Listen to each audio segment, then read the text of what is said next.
Hood postman, city, hood, click. Let's go. Be very careful who you talk to, because you'll never know who the informant is, who the cooperating witness may be, and you never know, somebody who was a friend today may have been flipped the night before and become your enemy tomorrow.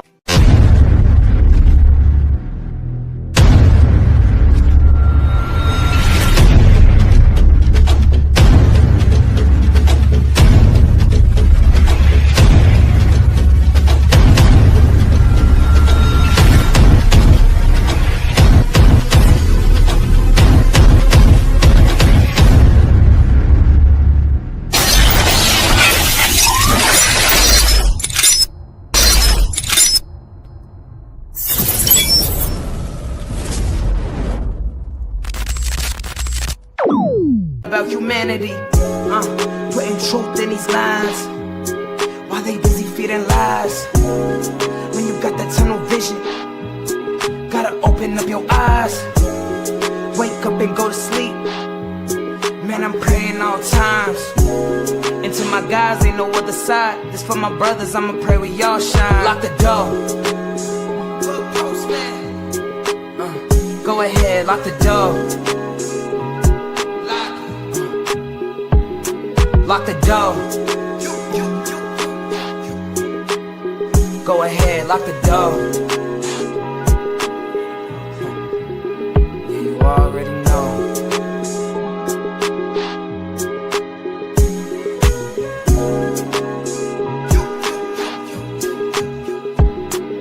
Depending on the lessons, some people eat, some people learn.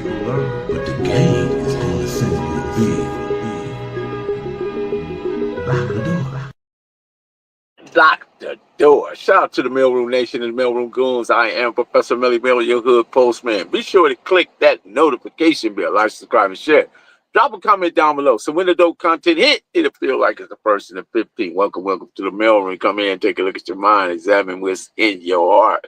Go anywhere in the world to get a couple of lies, but you come right here to get the truth. It's not a glamorization or a glorification. It's always an education. Before they had handguns, they had handguards. Get on the bus and let me take you to school. I am the bus driver. Welcome to the mailroom, guys. Shout out to Henry. What's going on? Warlane Williams, Postmaster General. Shout out to John. What's good? Mike Morris, where is that? What's good? What's your champ? And everybody else that is joining us on this Wednesday. It's amazing. It's incredible to be here with you, sharing time and space. I appreciate each and every last one of you. Book for the day is J.A. Rogers, Superman to Man. Go check that out. J.A. Rogers, Superman to Man. A very good book.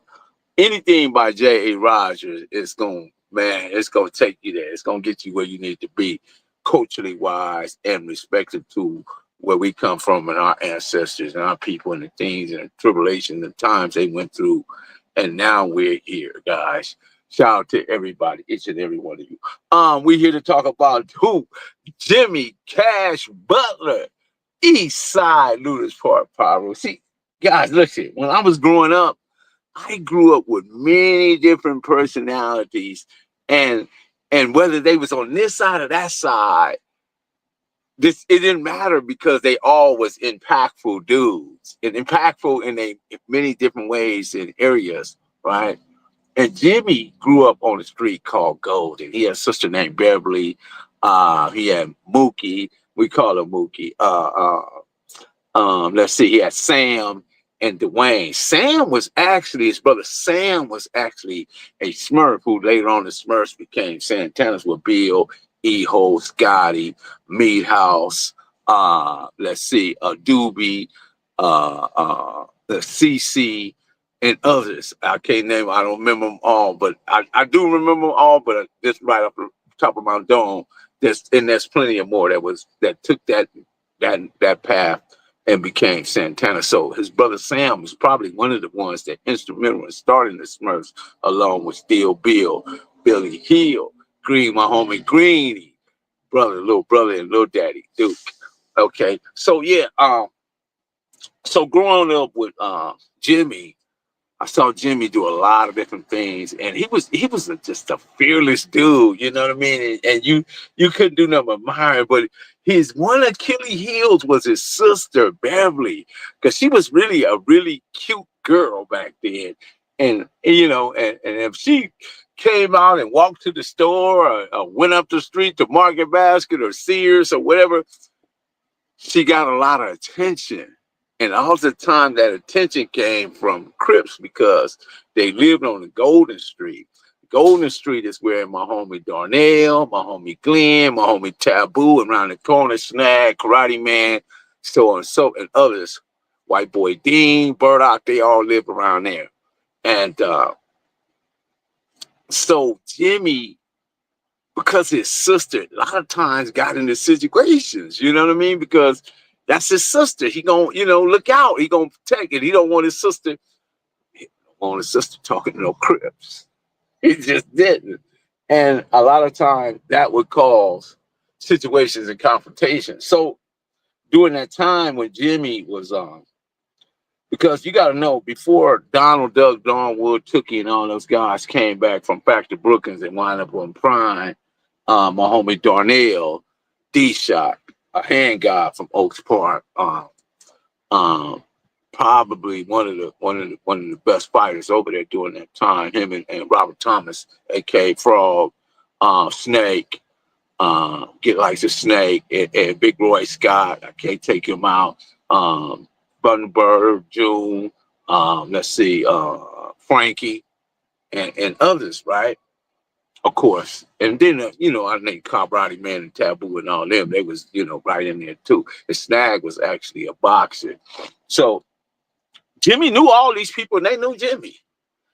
And during that time, we got to think about, like, Darnell. If I think about Darnell probably would be, he's probably my oldest living homeboy right now, him and my homie JD. Darnell got to be either 69 or 70. 69 or 70, called D-Shot. He's still around. And maybe one day he'll break down and just go ahead and give me that interview that I want. And then he could put all the pieces of the puzzle, and he can also verify the things that I've already said. And because he watches me. Don't think I'm on here freelancing and saying all this stuff, and Darnell is not watching and checking the things that I'm saying, right? And he'll call me from time to time. So he knows what's going on. But anyway, so growing up with Jimmy, it got a little difficult because Jimmy actually became like bartender, and Lug and Jug, Lil George, they all lived predominantly where the Crips were.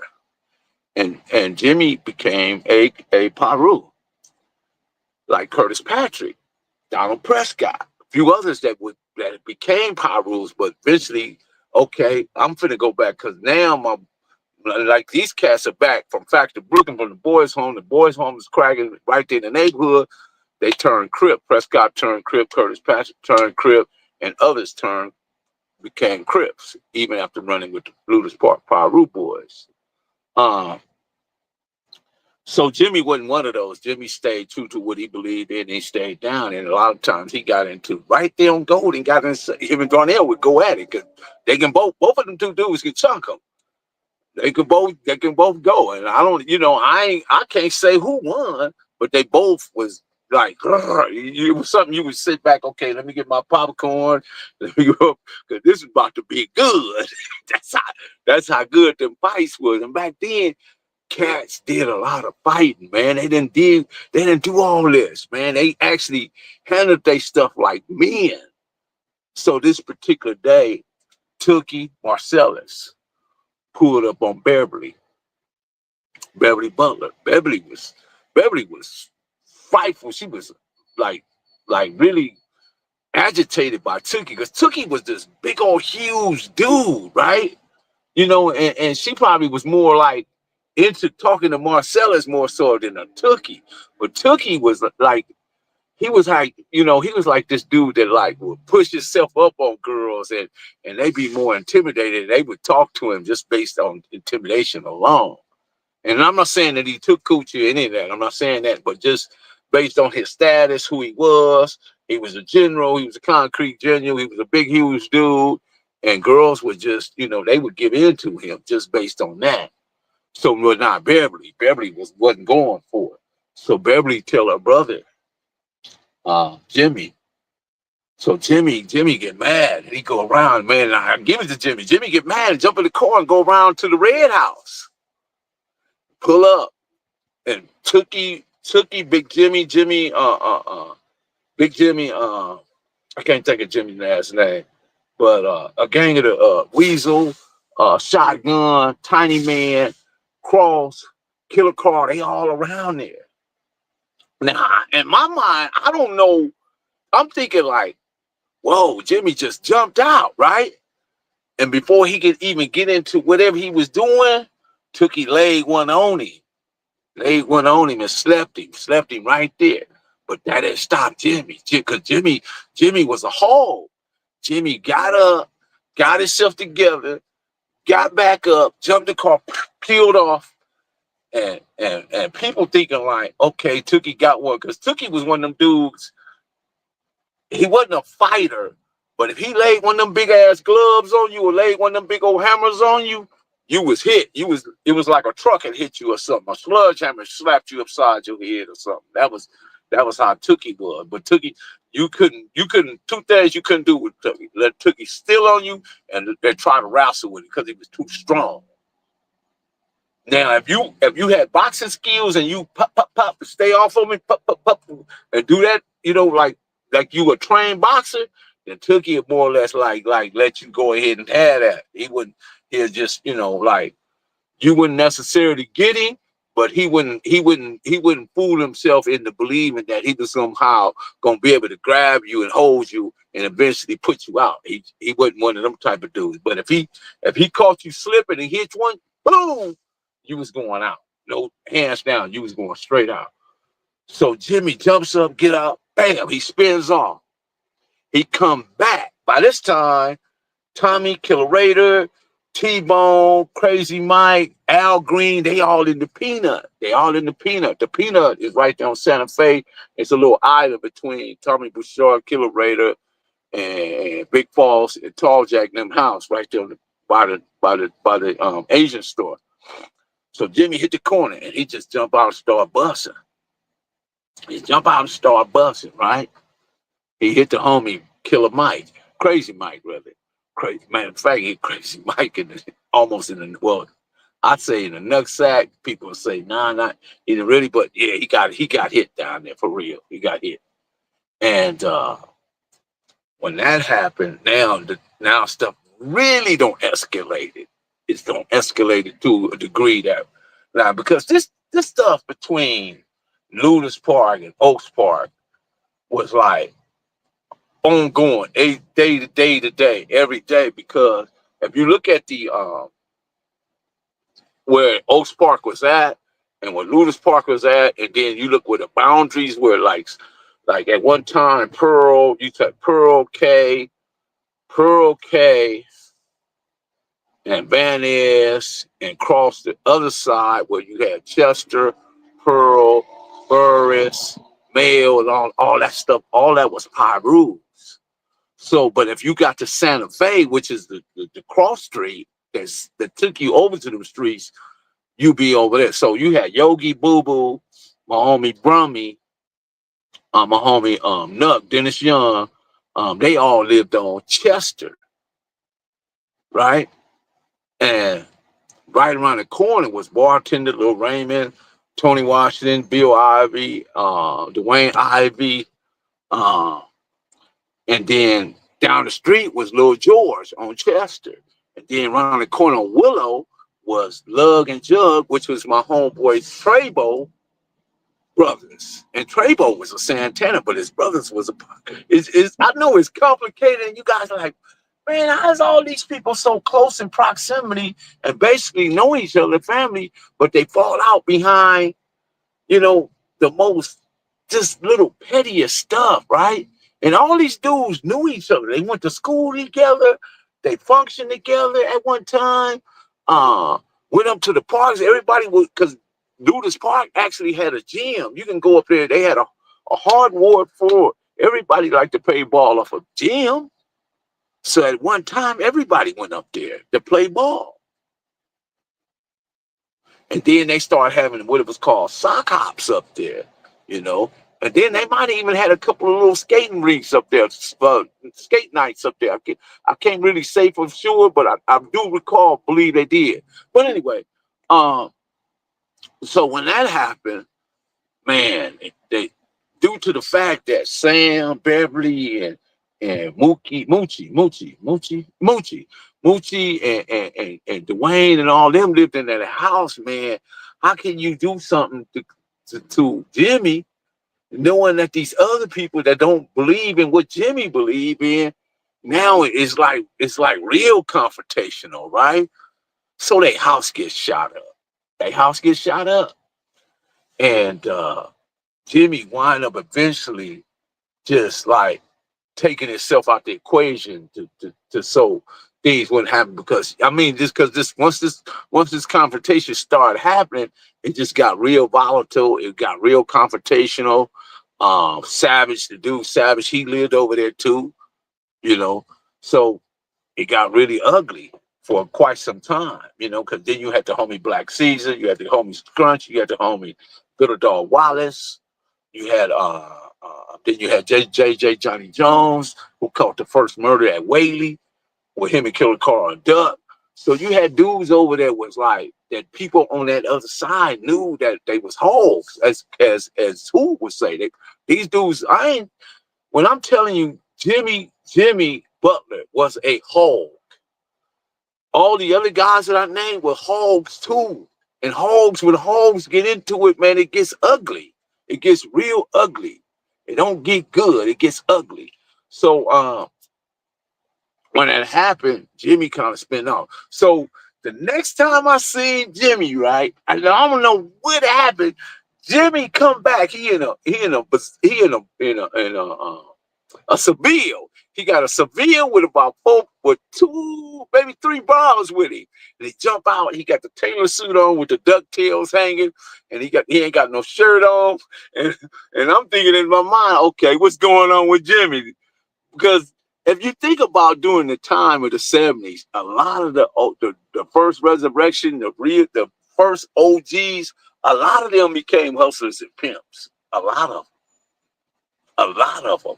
They may not admit that, but I saw it with my own eyes, and Jimmy wasn't no exception to that.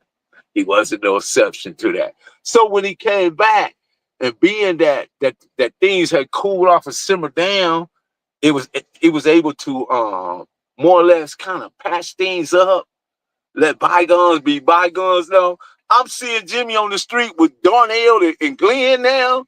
And they, prior to that, they had been getting into it. So now you're thinking like, okay, what's this about? How did we go from that back to this? You know what I mean? So it was just, some of these relationships is very, very complicated. And I know people from out of state, they be looking at it like, they be thinking they be having figured out, putting it into a framework. But I'm telling you, it's just much more complicated. It's multifaceted. It is dimensional, and it's more complicated than what the eye can meet and see. And I'm just explaining to you in a way that people don't get angered by it, because it's just observable reality on my part. But at the same time, I can tell the experience, because I ain't telling you something that somebody told me. I'm telling you something I seen, something that I was there looking at it personally up front. I knew Jug and Luck. I knew Jimmy. I knew bartender Malcolm, which was New York. I knew Little George. I knew the Tony Washington and Bill Ivy and Dwayne Ivy. I knew Little Raymond. They live right there. Which, if you go over there now, all that stuff where they used to live is all Santana now. It's no longer Bloods over there. It's all Santana. Even if you go up K Street, you go up Peck Street, you go up Tucker. And back then, Tucker was being called Tucker Block. Then my younger homies started calling it the gutter. And that's where, me, Gangster, my brother, and a lot of, when we first called our Fed case, that's what we called our Fed case off of that street. Then they started calling it the gutter. But so when I seen Jimmy that, And then by this time, the cocaine thing don't start explode. We talking now. We don't left the 70s. We coming into the 80s. So a lot of the dudes that was out there gang banging, they hustling, they selling dope, or they pimping, or they just they doing whatever they doing to survive. And just like when I told you when Curtis Patrick had got off into the water game, but he started, he got so psychotic on the water where he shot his own sister-in-law and he thought he killed it and he committed suicide. I heard that on the scanner. But anyway, and all these guys I'm naming, all these guys knew each other. They all knew each other. Nobody was exempt from knowing one another. Back then, the proximity of which everybody lived and the surrounding areas, we did back then we didn't have a whole lot of cars. We did. A lot of people had a lot of old Chevys. We walked to parties, rode bicycle parties. And a lot of times we wound up at the same party. My homie Glenn's sisters, Andrea and Marilyn, they gave parties because they went to Whaley Dominguez, so a lot of Bloods would show up to their party. Then her brother was a Crip, so now a lot of his friends show up to the party. So now you got a Crip and Blood party, which at some point of the night turned into a disaster. So yeah, it's, as I reflect back on it, it's quite interesting how a lot of this stuff happened and rolled out. But one thing for certain, too, for sure, uh, it was extreme circumstances when the shooting started. But most cases, it was a lot of fighting, a lot of fighting, a lot of fists, a lot of people testing their hand game and seeing what their man's strength was. And so when I seen Jimmy, I like, Jimmy, what's up, man? He said, man, I'm doing what I do, something to that degree. And I talked to him for a while, and he started back hanging off at the time they called it the Stardust. He was hanging at the Stardust and the Compton Motel. But Jimmy was such an animal and a beast that I think that he got caught up in his own stuff, right? And he started preying upon his own people. He started preying upon his own people, and eventually that's where it all ended at, because he was he lost his life, in the process of that. And it wasn't by no Crips. And I just was thinking about him. I got his picture, and from time to time I talked to Beverly, and at one time she was gonna come on and talk, but I don't know, maybe she got cold feet, and she got her own ideas about her brother, and how she feel about it is like, she told me everything, right? And it's not from my place to say exactly what she said, but if she ever wanted to come on and tell what she feel about what happened to her brother, then that door and that channel was open for her to do just that. I am not a biased individual. I don't grandstand. I don't pat myself on the back. I rarely ever talk about myself. I talk about the individuals that I seen growing up, and I come, and that's just what it is. And if you was a hog, you was a hog. I don't care if you put a red rag in your pocket or a blue rag in your pocket. If you were a hog, you were a hog. And that's just the way that is. And I get it when Big Hoops start. Monique, how you doing? All topics. Congratulations to your grandson graduating. Yeah, he doing real good. Finna go to UNLV. Finna go to UNLV. We're proud of him. Thank you for that, Monique. So yeah, when I talk about Jimmy and I talk about Boyington or Malcolm, even Lil George, even though I didn't like Lil George, I thought he was a runt. I thought he was a troublemaker and an F starter. Always, he was the littlest dude around, but he started a lot of mess, But anyway, I saw Jimmy, and after that, I didn't see him no more. And then when I heard about what happened to him, I really wanted to go to his services. But back then, in the 80s, that was like, nah, you couldn't do that. Couldn't no Crips go to no Piru service. Couldn't no Pirus come to no Crips service.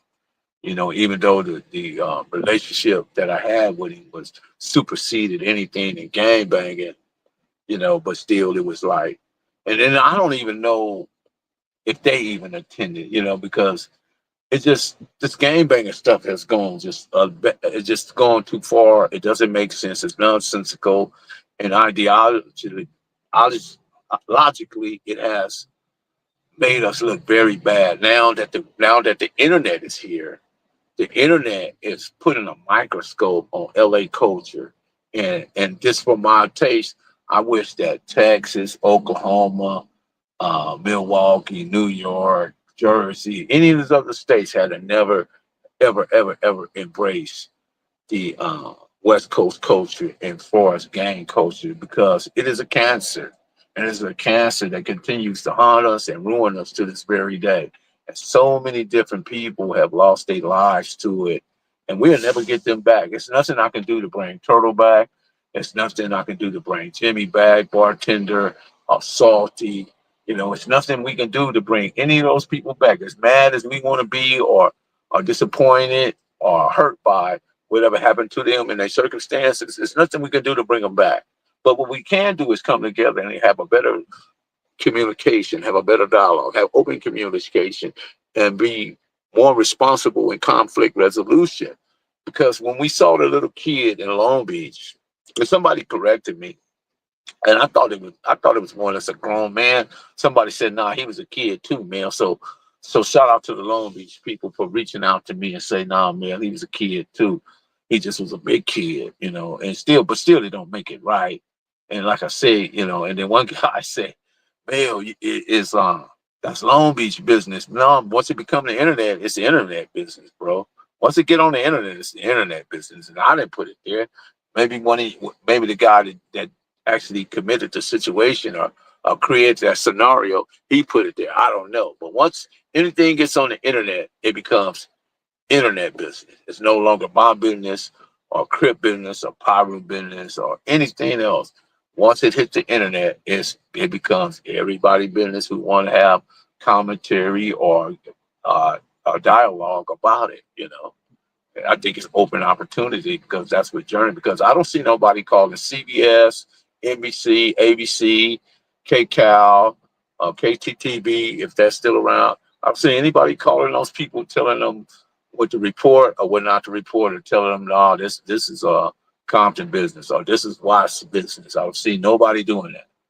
They only would do it to you because that's is the envy and jealousy, and the hate that runs within our community. How we drag each other down, and it's not. And I'm not here to drag anyone by. What I'm doing is trying to pull us up, but change the direction and how we make our decisions.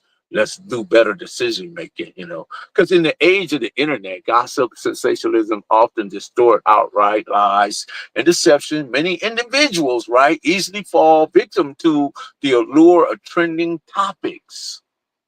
This happens every day, all day. That may not be true. A lot of this stuff just may not be true, and we got to be considerate of this. We got to look into it. We got to do this research, the data, the statistics. I have come to recognize, though, that the rest development of those who uncritically accept everything they see and hear, for whatever reason, they just accept it. You know what I mean? They don't challenge it. They just uncritically just accept everything they see and hear on social media, rendering those opinions of less valuable and occupying mental space that would be better suited for more empirical thinking. Because we gotta get better as a people, man. This phenomenon exemplifies arrested development at its highest level. And now it's like monkey see and monkey do mentality. That's what the internet has become. It has caused people to have this monkey see, monkey do mentality.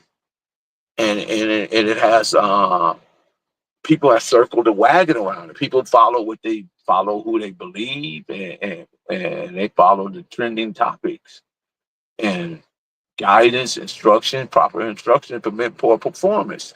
So, and information, being informed seems less important. People are information poor and jumping on here because prior to the pandemic, there wasn't many people that was doing what we call podcasts, or but this what I do is not even a podcast. Podcast is really audio. That's what podcast is. It's audio, and then now it has a video component to it. But this is like what I do is come on YouTube and discuss trending topics, of course. But what I do is try to elaborate, or at least try to research what I'm saying, and get a better understanding of why I need to say it and who I'm saying it to. And I know people don't all just run over here to hear what the postman is saying.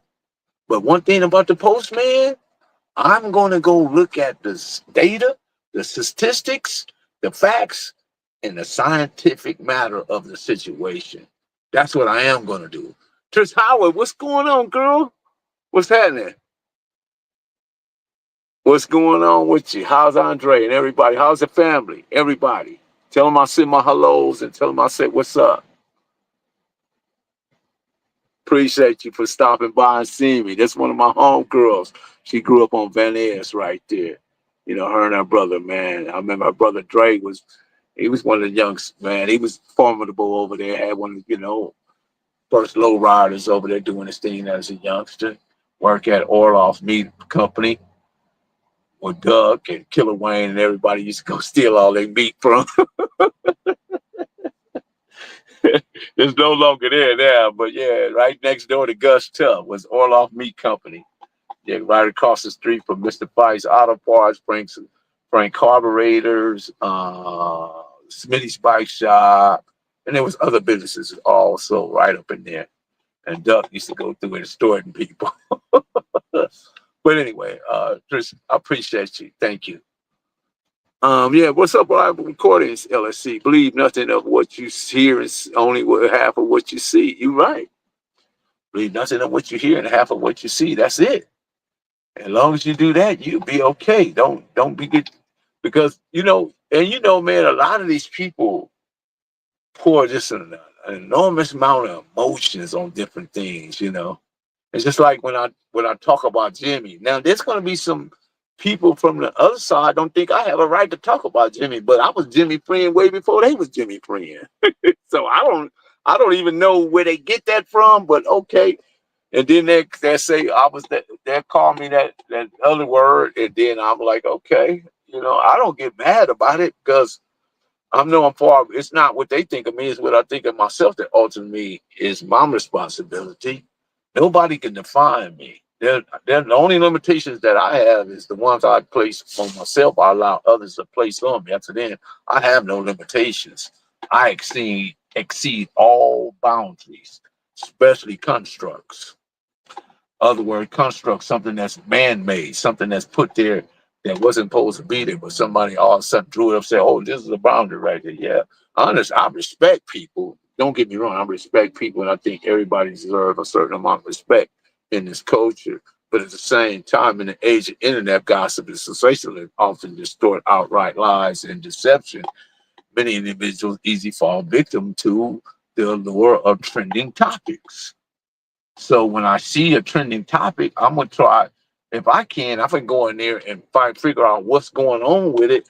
Just like when the cats from Long Beach reached out to me, I don't have no problem with apologizing. If I get something wrong, like I got the age wrong of the guy, I got his age wrong, so I apologize. There's nothing wrong with that. There's three things that make a man a man. That's the ability to communicate, apologize, and accept responsibility. If you don't have those three things, then you're lacking. You're not fulfilling your highest potential that God intended for you. You're a man, baby. We got plenty of them out there. Let's see. We got Crazy. What's happening? What up, baby? Crazy, man. My favorite crip from Raymond, man. The King Griffey of Crippin, man. Man, me and him have some amazing conversations too, man. That's very astute, very knowledgeable, very recognized in the Crippin understanding, and he has critical thinking attached to his assortment of ideas and visions of what Crip is and what it means altogether. He's not half stepping on that. He has a vast wide range of information that he can apply to it. And when he's speaking from logic and reasoning, and people listen to that. They listen to that because nobody want to be left out being a dummy. You know, Ignorance is $1 billion corporation, and it's getting bigger and bigger and bigger every day. But people, for some reason, they believe what WAC 100 say. They believe what Loose Cannon and Sharice Mills and some of these other people. These people, man, they in deep trouble, and they still making content. And Lord knows we don't know. We hear WAC explaining this stuff every day, and it sounds way, way more like, wow, man, I can't believe you said that, bro. I can't believe, because you could sift through and cipher through people's conversations and watch their actions and their moves and their demonstrations, man. Because the life is a game of boomerangs. Sooner or later, your action, deeds, and inappropriate behavior and things you have done will come back to hit you with astounding accuracy. The game is going to send you a bill. I don't care who you is. And then I don't know no millionaires. No, there are no millionaires sitting up on Clubhouse or any other house talking gossip and trash and mess and misogyny and misandry and degradation about people of color. These people don't, and then you go on to the show with this man. This man is a spook, man. He belonged to the criminal justice system. They got something on him, the Adam 22 guy. I'm telling you, man. It is an information bank to gather intelligence on idiot people that goes up there and talk too much. They're listening, whether you speaking in hush or you speaking on the microphone. They're recording everything with the building because it's wired for sound. I told you about that on device interception tool. Those things are real. Then they got the flock camera. They got this look everywhere. Let me see. Let me show you that camera. Look at this, Kzo. Let me show you. And you probably been seeing these things are around everywhere now, Kzo. And when you pass on, the red light come on. I don't see it counts of time. I don't test it out too many times. These are what they call a flock camera. Their license recognitions, intelligence, and they send all the database into a big internal center, and they collect it all. So they're looking for people that's flocking. They're looking for people that's running into jewelry stores and department stores and all this stuff. And they're collecting all that data, or running into grocery stores, whatever they're doing, and they're collecting all that data. They collect it. But this right here was classic. When this kid did this kid right here, I love this. I saw this video that alleged that it was you involved in this crazy ass shootout. What was that situation?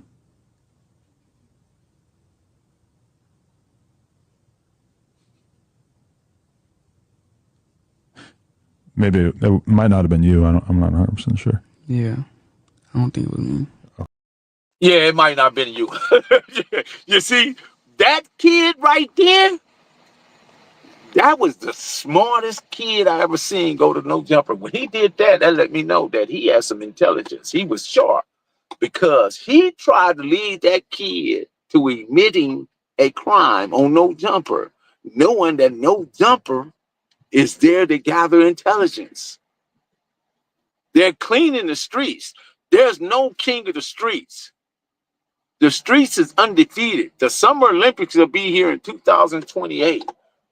They have to get the streets clean.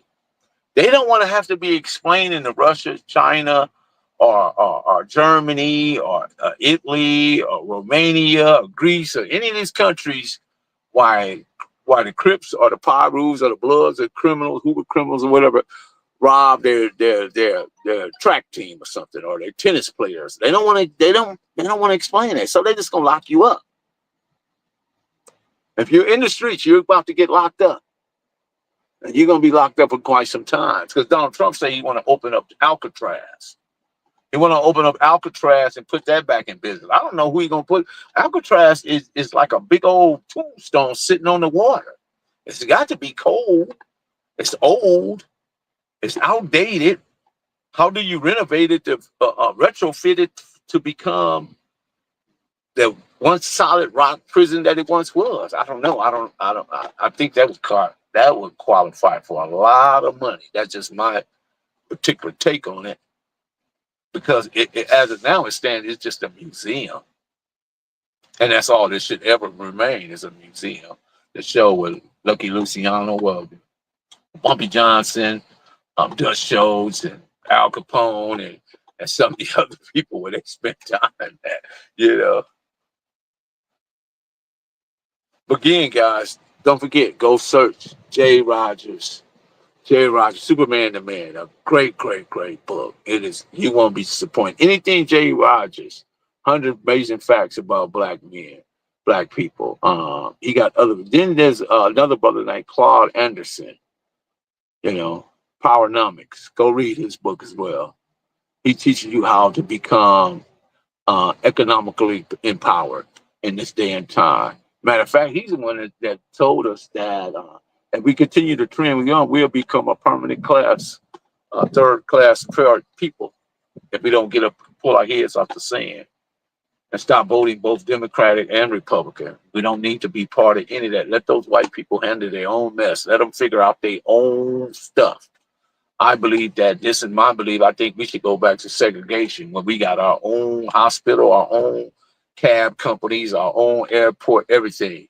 That when we have to deal with one another and love one another because we're loving people, but there's so much distortion and indoctrination, and then everything that's happened us throughout the 1619, the police brutality. How can I ever be a Christian?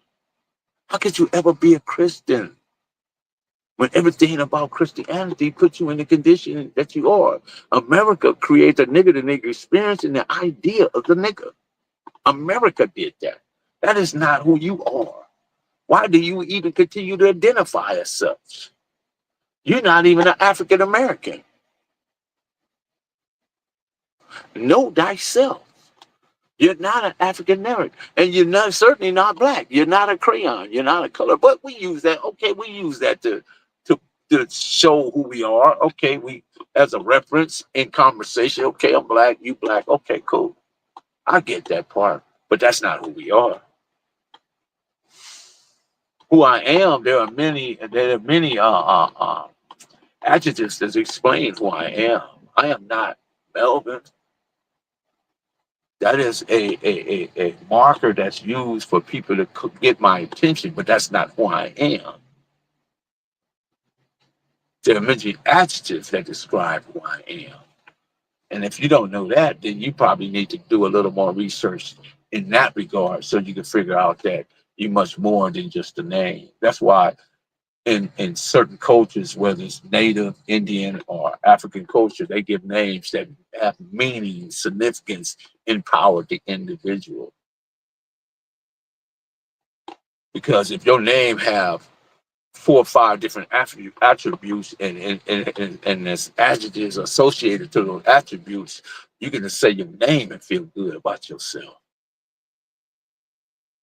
But the names that has been given to us by the slave master don't mean nothing. That's why we're on the wrong frequency, because we don't know each other. We don't know ourselves. But when we get into reading, go read Michelle Alexander, The New Jim Crow, because we went from slavery to hanging and castration to Jim Crow, the Ku Klux Klan to what is called Jim Crow Esquire, the laws, everything that's woven into the laws, and now to defeat us, to make us look bad, to keep us off balance. That is a lie about being a Christian. Slave ships that brought slaves over to the Hebrews who had originated Hebrews, Aramaic Bibles, or the reason many of us are Christian, not white, not a white man. Listen. All I know that all the tools that they use And everything that they applied in slavery to put us in this trick bag, in this predicament, was done through Christianity. The Pope endorsed it. The Christian Church endorsed it. You know, I don't follow this dude walking around in this nightgown and those red slippers, man. I don't care about them taking that boat and sending up white or black smoke. I don't care. It's all demonic to me. King James wrote 2 books. Well, he rewrote the Bible and he also demonology. Why did he do that? A lot of people don't even know that. He wrote 2 books. And I'm not here to argue why we shouldn't be any better, but what I am saying is that do your research, get outside of the Bible and look at other areas and look at other things. Do not just find yourself there. That's all I'm saying.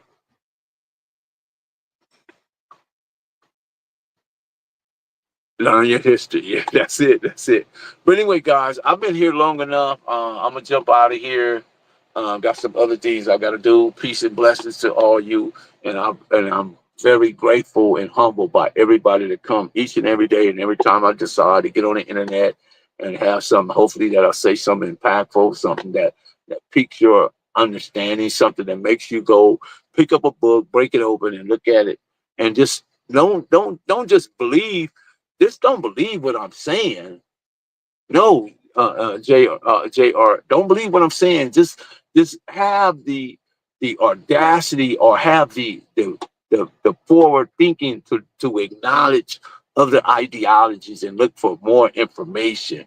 Don't stop studying. Is what I'm telling you. That's all I'm telling you. I'm not saying don't put the Bible away. Don't never read. I'm not telling you that at all. But I'm saying the Bible is useful.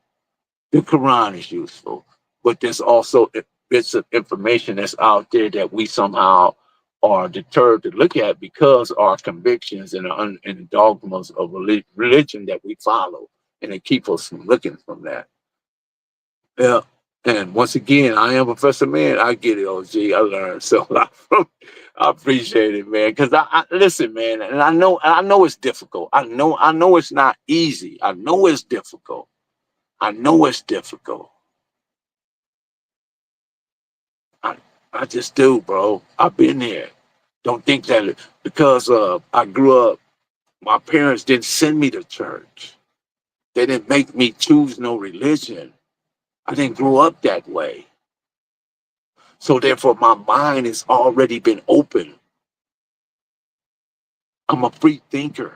And by me being a free thinker, I'm going to look at everything. I'm not just going to stop at one thing. I'm just not.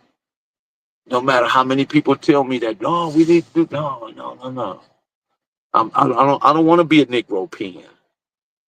There's too many Negro pens amongst us. You know, Al Sharpton led us down a rabbit hole. Jesse Jackson led us down Abernathy. You can Ward County. You can just go on and go on. All them, they sold us out for money, bro. Every last one of them. The Democratic Party is no good. The Republican Party is none of it is any good to us.